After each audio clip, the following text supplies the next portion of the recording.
Welcome, everyone, to the Modern Day Overthinker podcast. My name is Collin, and I'm your host. This week's episode is with Nick Jonsson. Nick Jonsson is an author, speaker, life coach, and triathlete. He shares with us his story of rising success in Indonesia in the corporate business world, and he eventually burned out and led to some years of addiction and hitting rock bottom, and he's building back up. He's built back up from sobriety and also from being vulnerable. He has a book called Executive Loneliness. He has a TEDx talk out there about sleep optimization strategies, which we discussed. We also talked about the book a little bit. We talked about his struggles with addiction and what he's up to now. Great guy. This is episode number 94 with Nick Jonsson.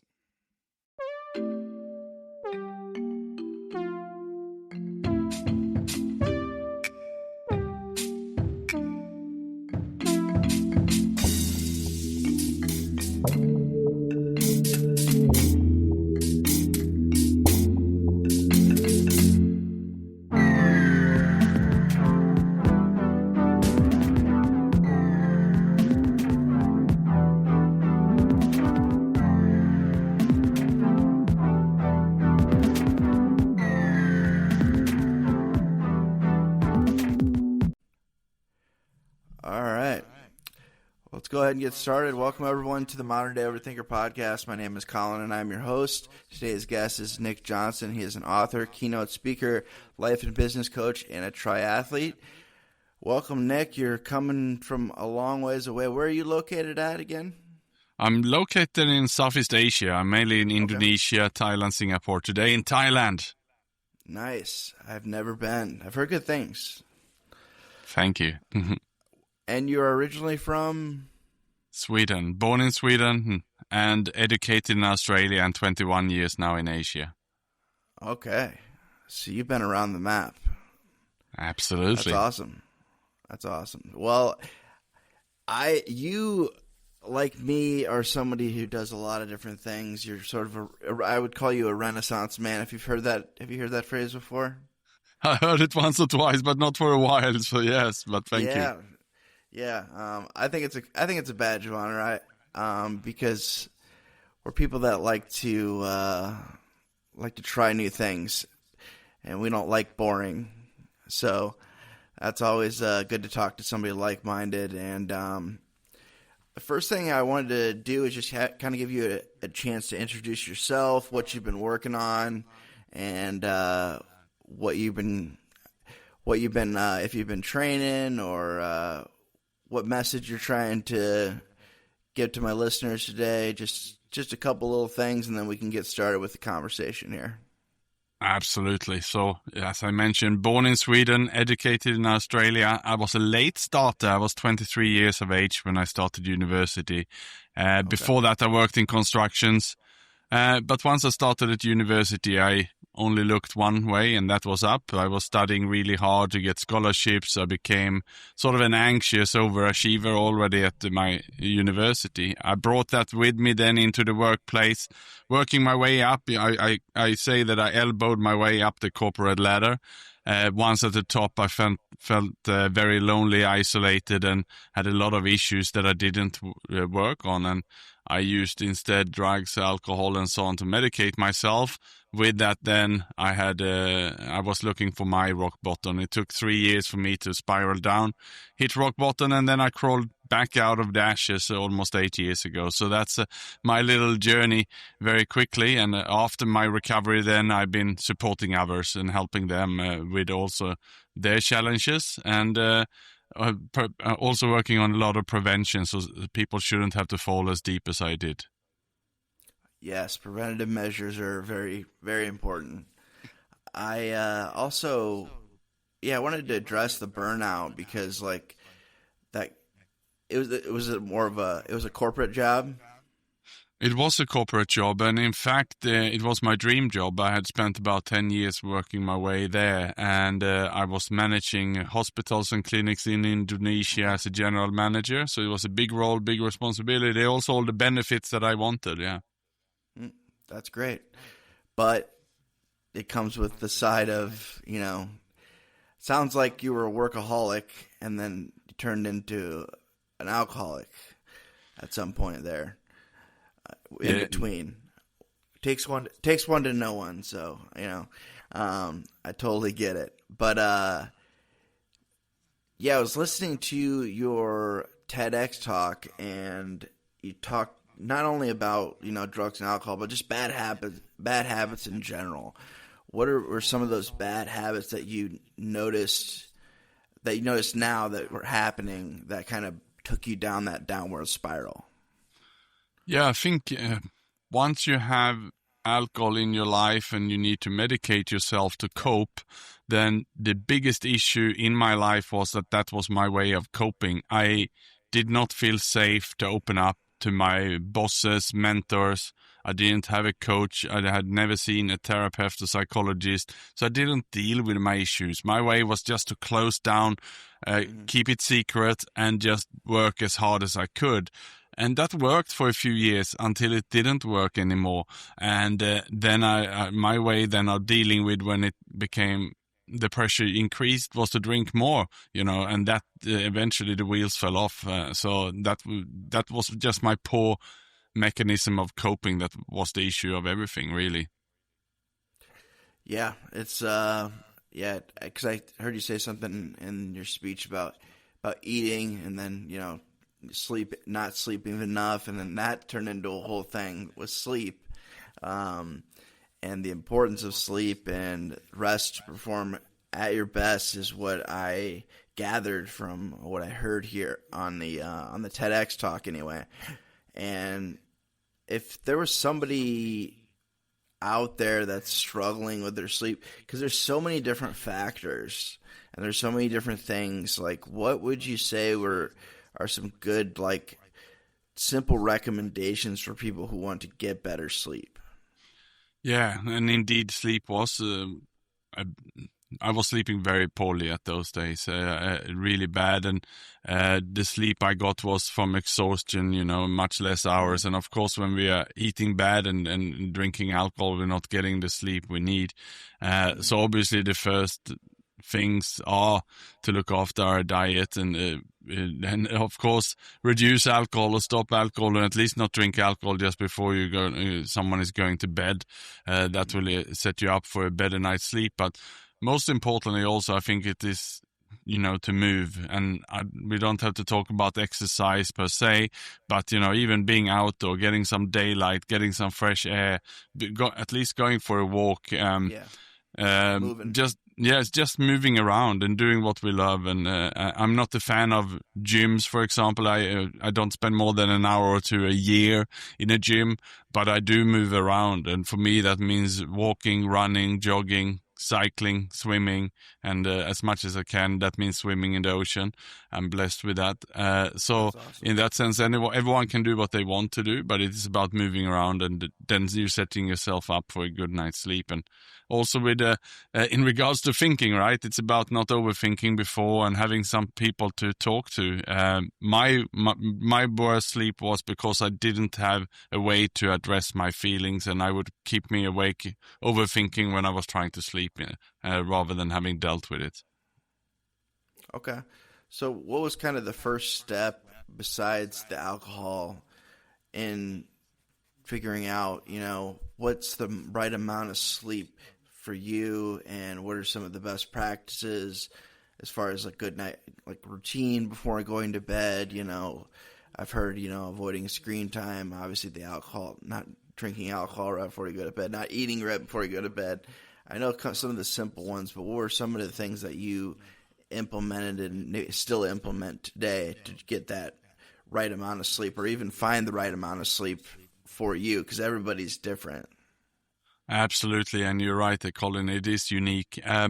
What I did at that time when I did a TEDx, it's a bit over a year ago, I did that. When I prepared, I read all the best-selling books on sleep. I read all the books around habits like Atomic Habits, the 5 a.m. Club. I studied journals and so on sleep. And I actually made a summary. It's on my LinkedIn page with my 50 tips on sleep habits that anyone can perhaps look up on my LinkedIn. We'll have that link in the description. Don't worry. Yeah, fantastic. We can do that. So there I shared what worked for me. And again, it's individual, but maybe someone can pick up some of those tips from me. And you touched on it there before, it is preparing the night before. While people, think about the 5 a.m. club, it means that, getting up really early and cutting my sleep short. That's not the point. The point is that you actually prepare. The 5 a.m. club starts the night before.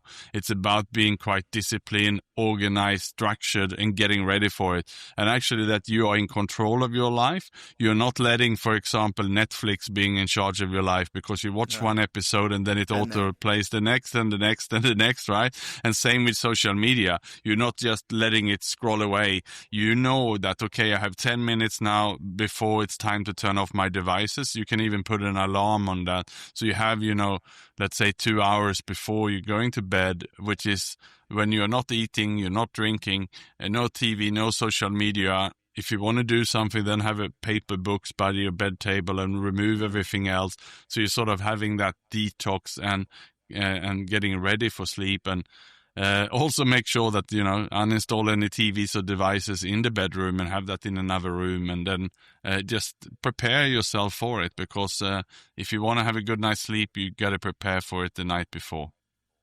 So having a room that's just for sleep, nothing else, and reading maybe, but that makes sense. Yeah, I probably shouldn't have mounted my TV in my room.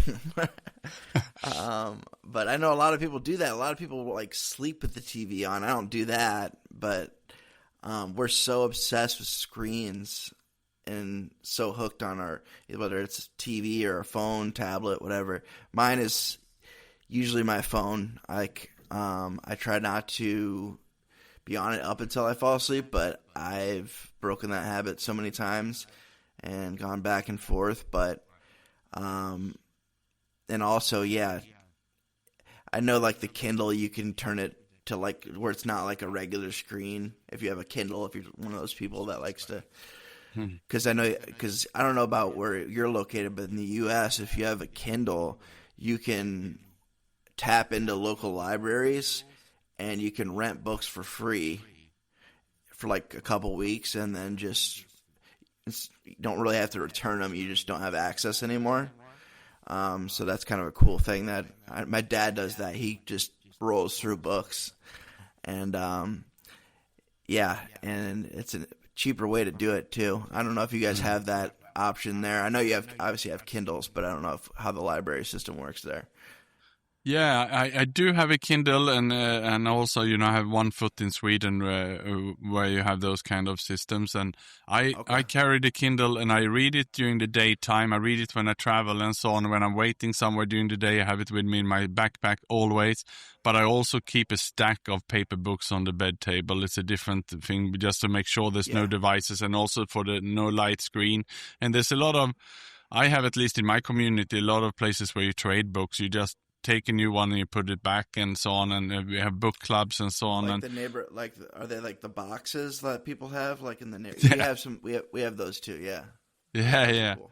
So I have a paper stack typically of books just for that sake in the bedroom. And also, we spoke about, uninstalling the TV, and I went the length during that time actually to pay for a painter to actually remove the installation of the TV in my bedroom deliberately and remove it. And it was a big job, costed some money, but that investment that was worthwhile, just make sure that I wouldn't actually have it on. And in regards to that, also in March 2020, when the pandemic just broke out, I was watching too much news, and I realized that I was actually almost having a relapse in my mental health recovery. I was 2 years into recovery, and the news sent with all the pandemic news and lockdowns and so on sent me right back, and I was in a bad space.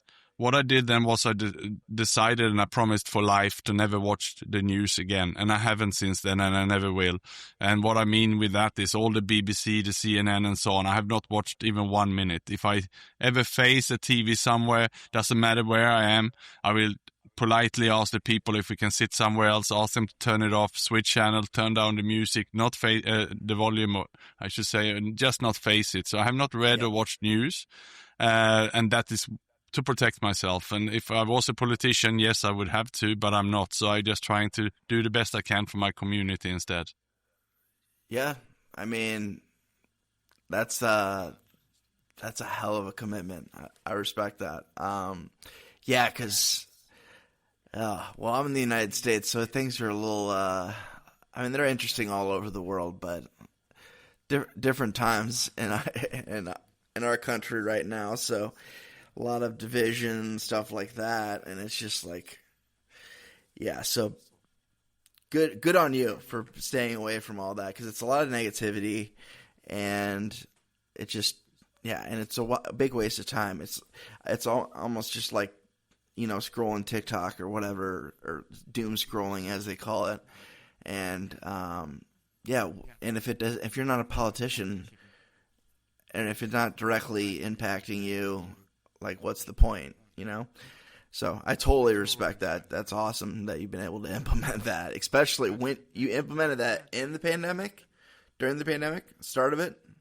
Yeah, and the only issues was that I was in Singapore at the time, and it was quite hard lockdowns there. The only issue with that was that I was not really aware of the COVID laws and regulations that happened, and people saw me as a bit of ignorant sometimes. But there was some WhatsApp coming daily with updates, so I just checked that from time to time to make sure I didn't violate the rules too much. It was quite rigid in Singapore. Yeah, it depends on where you were located. Here it was dependent on, like, the state, because, like, every state had different rules. I live in Iowa, which we were pretty lax. We weren't like, like, you couldn't just do whatever you want, but things shut down, and even like church was like virtual, like, which was crazy for like especially some of the older people to wrap their brain around. But actually it's come out to be somewhat, there's certain things from the pandemic that were positive that came out, and one of them is like the virtual access to things. Like, if you can't, like, say I broke my leg and I can't move, I can't get out of my house, and I want to go to church, or I want to attend a conference or something. Everything's like going virtual now, or hybrid, so that way you have access to that. Like, my grandma, sometimes she doesn't have the energy to go to church, so she'll just watch it online. And she didn't have that option before. Like, my grandpa didn't have that option. Like, it's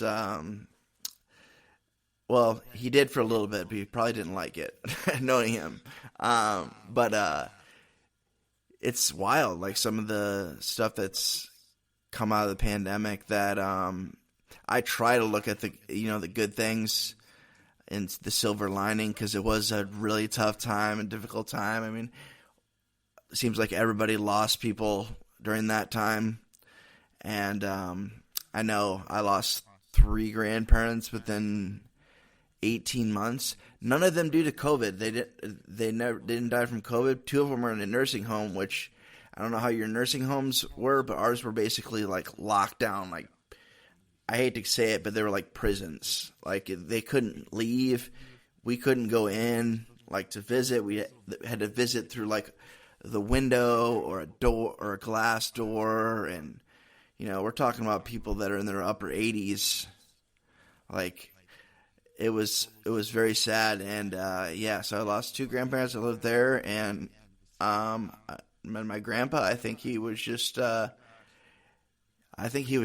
it, to be honest with you, because like, he wasn't doing good health wise, but he ended up passing away during the pandemic as well. It's just like, you run out of things to do, you have to keep moving, like you were talking about, and I think that's one of the main reasons my grandma's still alive is she doesn't know how to sit still for like 5 minutes. She's a retired ER nurse. She's just a beast, So, but yeah, staying moving and being active and just doing little things, like, even if you don't want to go to the gym or exercise, or be a triathlete, if you just go for a walk, Get a dog. They'll make you go for walks. I've heard that trick a few times. But yeah, you really have to watch yourself in the Midwest though, because it gets to a point where like going for a walk is like you might freeze. So you got to think of another option or a backup plan. A lot of people I work with have those walking pads. Have you seen those? I have, yeah. My wife got one during the pandemic, during the lockdowns. I wish I would have been a partner in one of those companies. Oh my God, you would have made so much money. I sold so many of those. But yeah, a bunch of people at work have them. But I have one. I lost the remote, and the only way to control it is the remote. Oh. And I can't order another one because it's like a knockoff brand or something. So I'm like, it's just an accent piece in my basement now. So, but I wanted to touch on the book a little bit more and the process of even writing a book and the idea behind it and what got you to the point where you're like, okay, I really need to share my story and share my insights with the world because it takes a lot. Because I know it's a process. I've talked to other authors as well, and it's a huge commitment. But what made you want to make the decision to go into that and to add the author title to your many lists of titles that you have?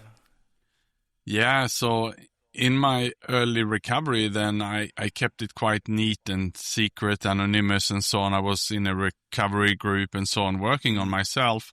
And I was feeling a lot better. And after 1 year, though, I was really great, but not many people on the outside knew it because it's sort of the recovery world is a bit of an anonymous and secret society in that sense. Yep. Then something happened that would change my life forever. I lost a friend of mine, a colleague and friend of mine in Singapore to suicide. Sorry to hear that. Yeah, thank you.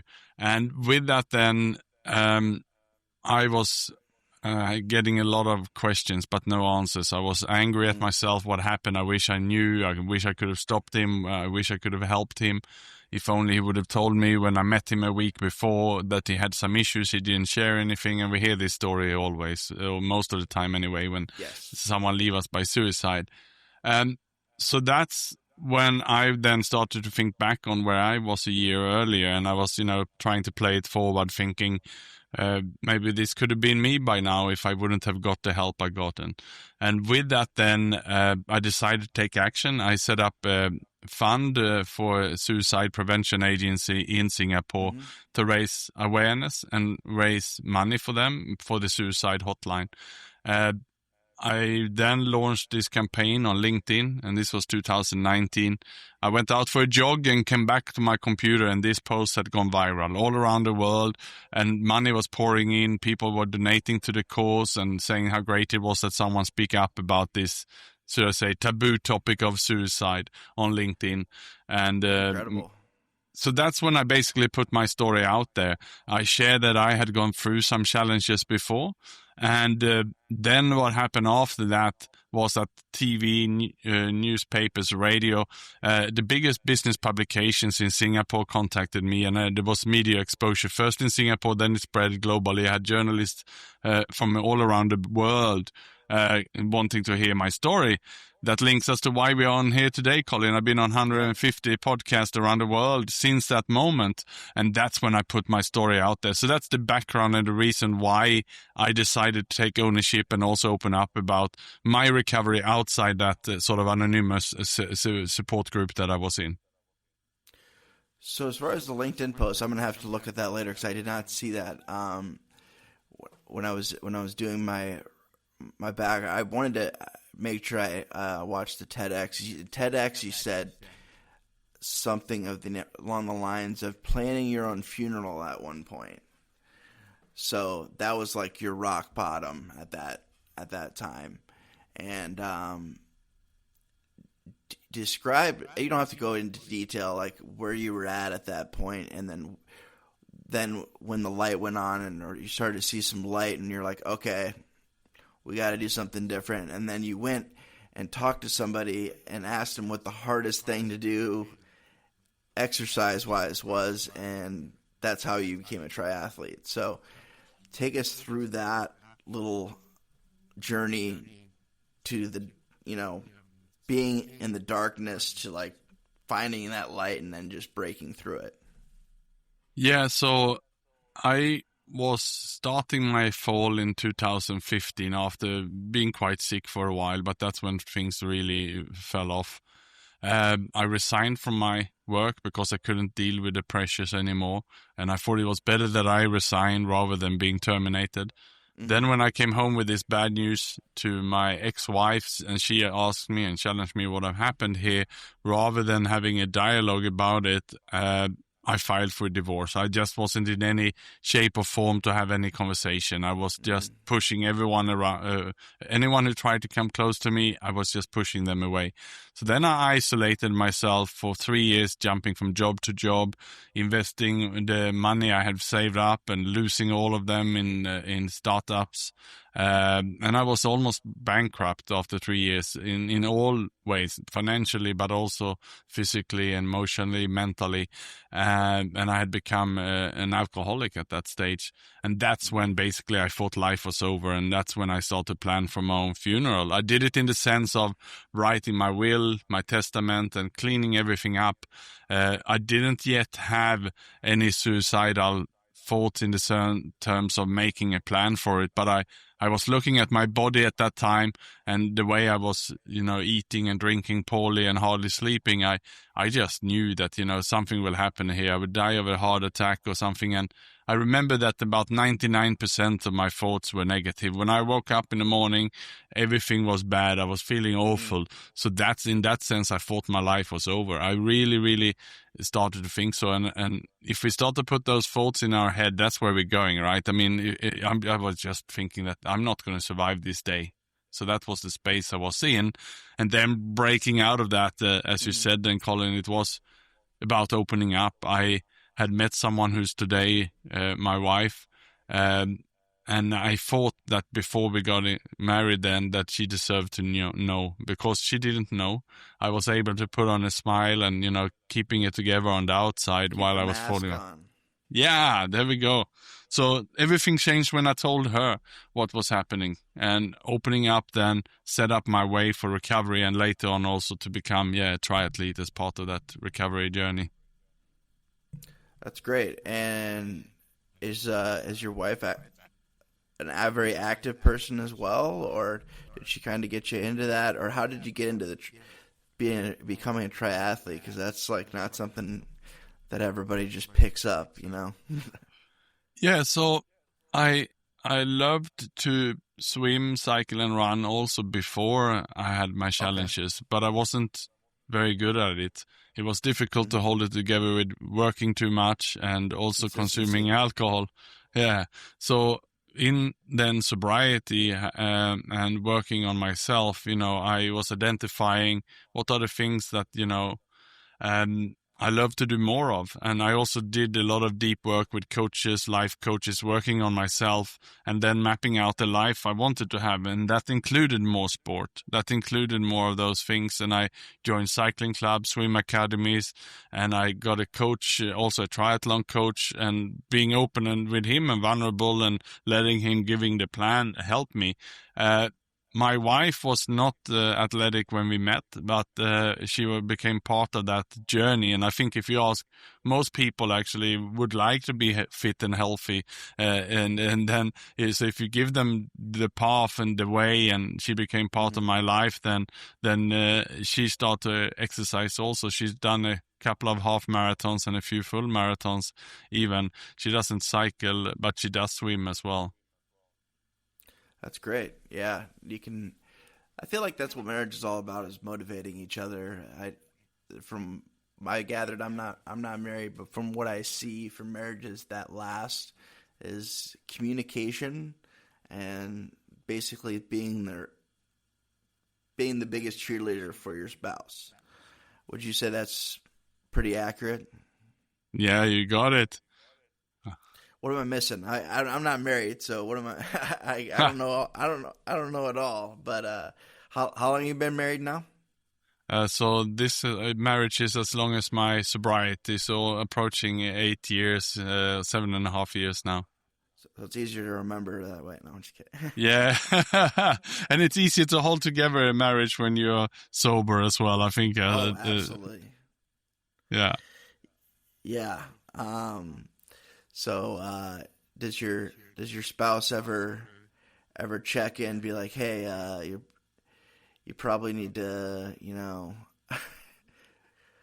you probably need to call somebody and talk to somebody about this, or if you're getting a little grumpy, or does she notice any of the signs if things start to, go off track a little bit? I'm not saying like go off the rails, but you know what I mean.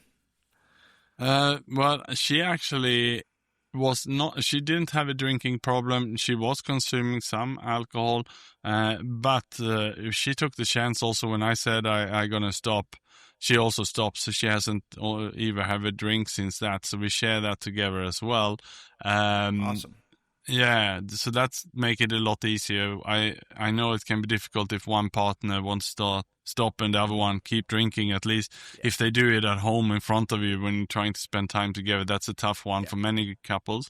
I didn't have that issue, so in that sense, it's been fine. And I think if I'm off and I'm not good, I think she will remind me to go out for a workout or go to a recovery meeting to work on myself, and we have quite an open dialogue about that.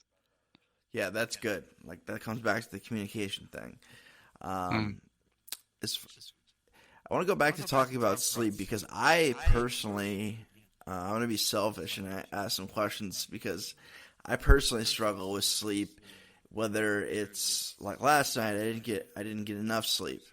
But there's other times where I get too much sleep. How did you end up being able to figure out like, hey, this is what works for me. This is like the amount of sleep I need, or if I need a nap or anything like that. Because I remember you referring to, I forgot the tennis player's name. What was the tennis player's name you referred to in the TEDx? It was probably Federer. Yeah. Yeah. And you talked about him sleeping like 12 hours a day. And I'm like, and you even talked about how crazy that was. And I was like, if I sleep for 12 hours a day, I'm just groggy and mean. And so where do you find that balance? How do you figure that out? Do you talk to specialists, or is it kind of trial and error, or how does that work? Yeah, I think as a start, as we discussed earlier, it seems to be quite individual.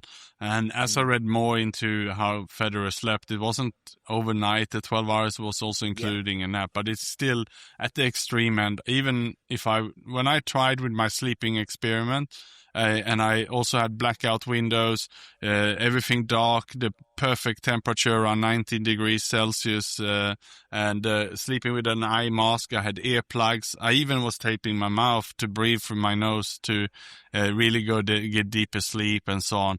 And I tried every trick in the book, including not eating a few hours before, winding down slowly and so on. And I measured my sleep with digital devices then as I did this TEDx sleeping experiment. And what I found was that when I slept 1 month, I slept 6.5 hours in average. And then I measured my performance in sport and everything that month. Then I slept 1 month, 7.5 hours per night. And I measured then and compared. And I did 2 different triathlon races during these months to see the effect. And the effect was tremendous. I mean, I performed better as a triathlete, much better. And I hit the best ever when I had 7.5 hours sleep. And looking at how I perform overall, I know, so for me, 7.5 hours is my sweet spot. I become dozy and groggy with 8 hours, 15 minutes sleep. That's too much for me. 6.5 hours is also too short for me. So I know where I need to be now. And the good thing with that is if I'm looking at my data now and I can see it on my device, my average sleep the last 7 days. So I keep now a look at the score. And if that falls down to 7 hours, 10 minutes, 7 hours, 15 minutes, then I know I'm lacking 10, 15 minutes. I will just try to sleep a bit more, have a nap or something like that. And to prepare for it. We discussed the best tips is to prepare for a good night's sleep, and I get a sleep coach also analyzing the AI who analyzed it, and I know that if it's a day when I didn't get any exercise, I will sleep worse, for sure. Even if that exercise means 20 minutes or half an hour walk, I will sleep worse. So that nothing would affect my sleep worse than moving one day. Yeah, moving is very important. Preparation, yeah. So you already talked about the preparation earlier. I know hydration's another one that I've heard is very important. I wanted to ask you about the mouth taping. I just started seeing the mouth taping thing. Is that, and like, you see stuff online like, is that really does that really work? Or is that just like somebody's trying to sell mouth tape? Or what was your experience with that? Do you still do that? I think it's a fantastic and exciting topic to discuss. And the first of all to say is probably, as we talk about this, Collin, is to mention that what they say, as soon as you read about it, they recommend everyone to ask the doctor if they can do it, because there could be some people it could be dangerous for. I would recommend everyone to test lightly. And what I use for a start is the normal sort of surgical tape that you buy in the pharmacy, the cheap tape. I don't think we need to buy any of the fancy. No one is going to look at you anyway when you're sleeping with your tape, right? Matter. Yeah. And then I would say, if anyone is curious about it, you don't have to tape your whole mouth right away. You can tape a little bit, so you sort of have a emergency way where you can sip some air here if you have some problems. And do it step by step, right? Rather than getting all in taping all of it, which is what you see most of the time. So that's what I did. I got a bit of panic feelings the first couple of times. You woke up, wondering what's happening and so on.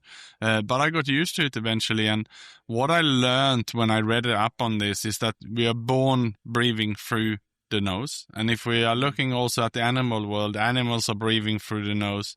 But we as humans, as we live our busy life and with stress and so on, we're changing our body physics, and we start breathing through the mouth instead. We do that short breathing rather than the deep breathing through the nose. What happens when you do this nose breathing then? After a few weeks, you're sort of resetting your body system, which means you by default start breathing through the nose again. And on me, that had tremendously positive effects. Deeper sleep, longer sleep, better sleep, waking up more rested, even losing some body fat, and getting better, clearer skin. I had some acne on my back most of my life. That disappeared when I did the nose breathing. Of course, also it's impossible to snore. If you do this, you cannot, because that's through the mouth, right? So, True. So if anyone who's a snorer, that can also be life transformational. Yeah, that would be me. I've gotten some complaints in the past, but what would you say about the eye mask though? Do you still do the eye mask thing? I do it when I travel and so on, but my apartment here where I'm today in Phuket, Thailand, is pitch black already, so I don't need it. But I carry it with me. Should I sleep in hotels or somewhere else when I need it? Also, when I commute on a flight or so on, I always wear it, and it helps as well. Okay, I have one. I've used it before. I just haven't done it consistently, so I'm gonna have to do that. And I wanted to talk a little bit more about your book and what your main message is in your book, and how you've so let's start with the main message of the book, and who would be the main person that would benefit the best, or is it a book kind of that anyone could pick up? Yeah, so my book, Executive Loneliness, is about my journey, which we discussed today. It's the book I wrote during the pandemic. That was my project during the pandemic, the lockdowns. Good project, so I got my message out there. My story of recovery is there. Also the story of others. So I was interviewing senior executives, especially around isolation in the workplace. And why focusing on senior executives? It is, it starts at the top, right? And if a leader at the top sets the scene for the culture to be safe, where you can be vulnerable, you can be open, then they are creating that psychological safety for the organization. It's really hard for it to start at the bottom. So that's why I wrote it addressed to the senior executives, because that's where I was and that's where I struggled. And that's where my friend Simon was when he died of suicide. So I wrote about my downs, I wrote about my ups, and also best practice and tips. So that's the book I wrote then 5 years ago. I'm now writing my next book, which is more forward, positive, and on the holistic kind of leadership in the organization. So that's a bit about the two books. And you brought up spirituality a little bit there. Or did you say mindfulness? I'm sorry what the buzzword there was. But I wanted to ask you about spirituality because I know it's a big part of recovery, and having that, relationship to, some type of higher power that's not you. And how does that look like for you? And has that been something that you've been consistent with throughout your life, or has that changed? I mean, because I know I grew up Catholic. I left the church for a while, then I came back. Now I'm Catholic again. And, I had to figure out what worked for me. And it's different for everybody, just like the sleep thing. Yeah, so I grew up Christian in Sweden, and I think anything that was pushed to me by my parents and the school, I rejected. So I didn't really care much about it. In recovery, yes, it was reintroduced to me, more of in the form of spirituality. And that had a very positive effect on me. As it happened also, my wife was or is religious, so that came with the religion, which helped because then I could also see how it support her and help her, and so it worked hand in hand. Just like we both gave up drinking, we also then doubled down on meditation, prayer, and being closer to God, and it has really helped me, and having that other external source to also hand things over to. Awesome. I thought of something earlier that just popped back into my head. You were talking about the device that you wear. Is there a particular device that you wear that tracks most of your stuff, or do you have different devices for different tracking, or do you just use one device? I use the Garmin watch, and they have they have the app as well, and it's okay. I know that you have many other brands out there. Maybe there could be some better, but it does a decent, good enough job for me anyway. Yeah, I have an Apple one, and I have the newest Apple one because the older ones didn't track the sleep. So that's when I started noticing stuff like show my REM sleep and my deep sleep and how much I woke up. And I woke up a lot more than I thought because I guess I wake up and I wasn't really fully awake. And that was where I was like, whoa, that's not good. That's alarming. And that's why I did the sleep study. I'm talking to my doctor this month and trying to figure out, best practices for me. Because it's a lot of trial and error, and I don't know what my sweet spot. I don't know what my sweet spot is. I roughly know from experience, but I've had times where I've only had 5 hours of sleep and been great. But I've also had times where I've had, 7 hours of sleep and felt like crap. So it just, I'm not really sure, but it's if you really want to get things done and really want to figure things out, you're going to figure it out if you're determined enough. And it sounds like you're someone who, you talked about, you used the word relentless a lot in your TEDx, meaning if you're going to do something, you're going full force. And that is the mindset you have to get some of these things done. Otherwise, it's just procrastination circle and cycle of procrastination. I'll get to that, I'll do that, but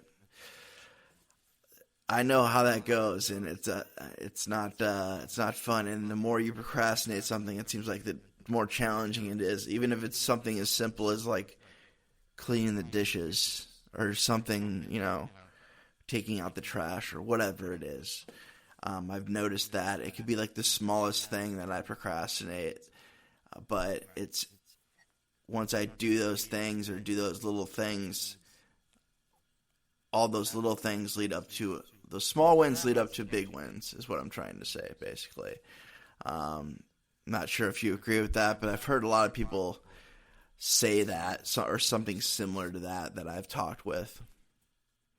Yeah, and I've done a lot of work on getting the clarity in my life. I worked with coaches. I worked with even John Mattone, who was the coach of Steve Jobs, and I've done many different courses and so on, looking for my why, looking for my purpose. And once you have identified some of those, it's about perhaps finding the coaches, mentors, communities around the topics that you're passionate about.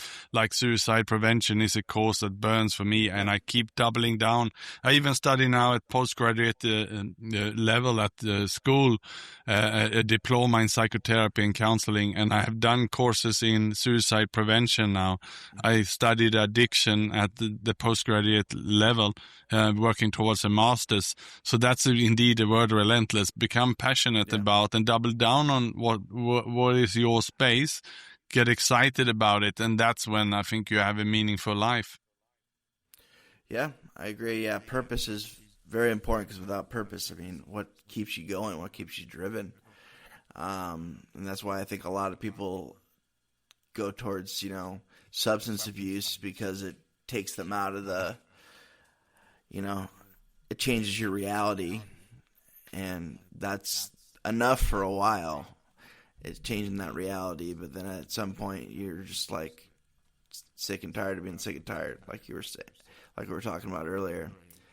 I really wanted to pick your brain about that, especially the sleep thing, man. Because I think every therapist, every psychiatrist that I've seen has brought up sleep, like every time. Like, how's your sleep? Like, that's the first question they ask me. I'm just like, not great.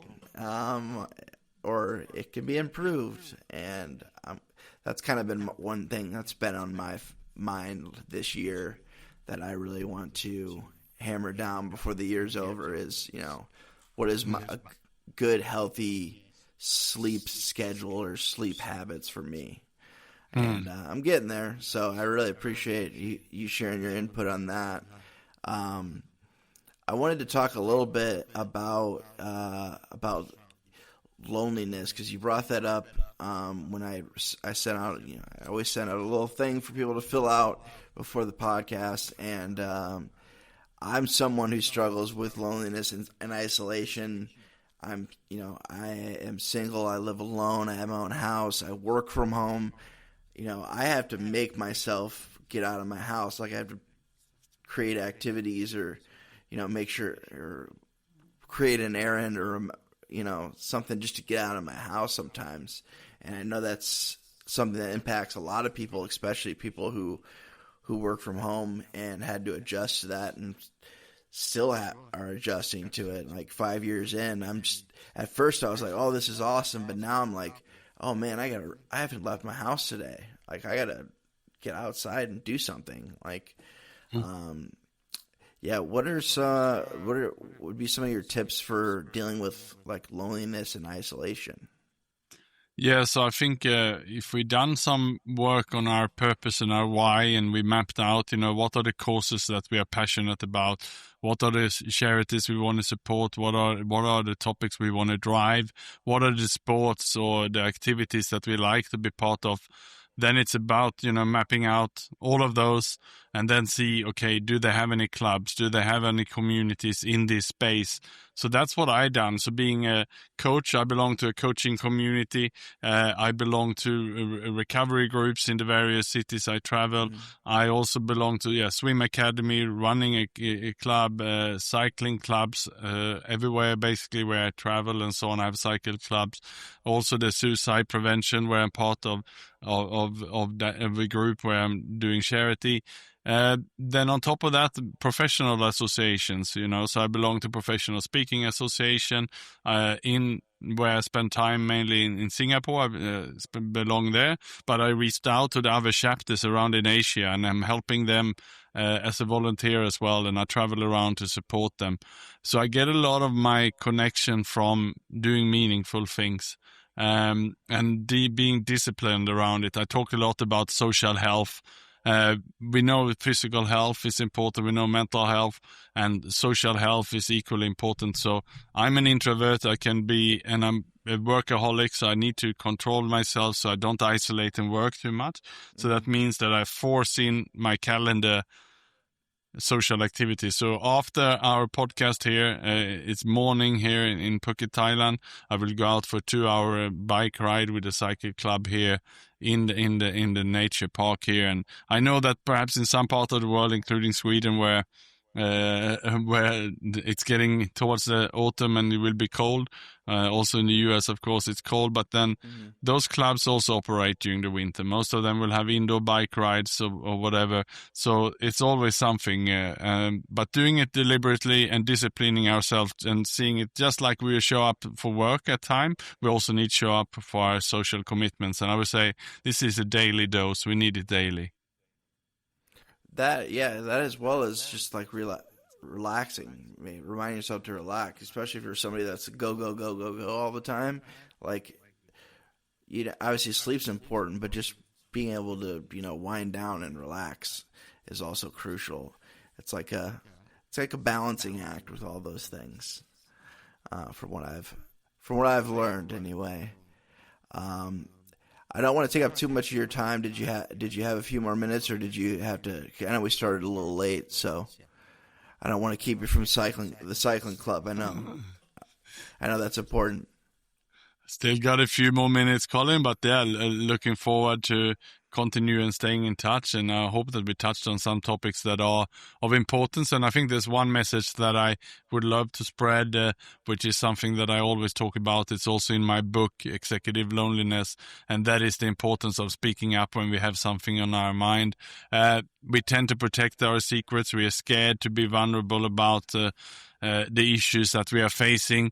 And I would say a message to everyone who's listening, try to think in the good times about building up a few safe spaces. And it can be 1 or 2 colleagues at work, 1 or 2 friends at home, some people in the community who you feel that you can trust and be vulnerable with, and have a deliberate conversation with them and agree that, you can trust each other, you can share what is there for each other and be there for each other. And I did this with quite some men over the last few years, and it doesn't have to be always alcoholics, but I created actually a men's group for that reason. We're over 20 men in this group now, and we use this group to log on. Tomorrow night we have our next Zoom call for 1 hour, but we also share online what we're going through in our life. And if you can imagine 20 guys in a group, life will be a roller coaster. It will be up and down. There will be someone who just lost a job, someone who just lost a partner, someone who's just gone through a serious illness, for example. So we can be there for each other. And just recently, one of the guys, he lost his mum,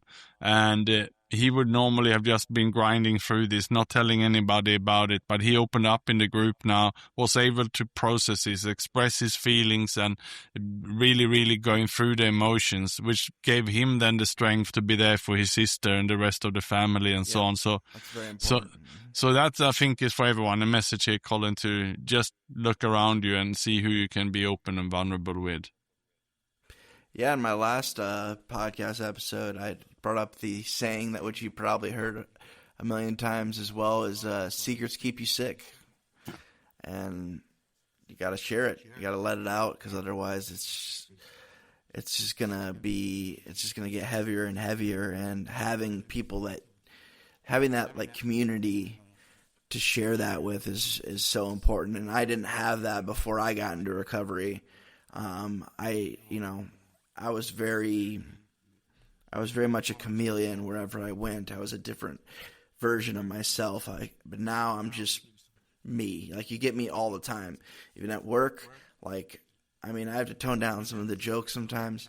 But besides that, like, everybody knows, who I am, what I'm about, what I'm doing.